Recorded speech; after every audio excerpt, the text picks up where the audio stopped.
যার স্বাদ অতুলনীয়।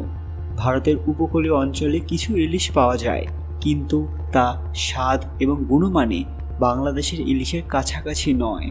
ঘটেছে অনেক বড় ঘটনা, যেমন এবছর ইলিশ মাছের স্থানীয় উৎপাদনে ঘাটতি দেখা গিয়েছে। ভারতীয় নদীতে ইলিশের প্রজনন এবং সংখ্যা তুলনামূলকভাবে কম, ফলে স্থানীয়ভাবে ইলিশের চাহিদা পূরণ করা সম্ভব হয় না। বাংলাদেশ থেকে রপ্তানি না হলে ভারতের বাজারে ইলিশের সরবরাহ কমে যায়, যার ফলে দামও বেড়ে যায়। আর এবারও ঘটেছে ঠিক এরকমই ঘটনা।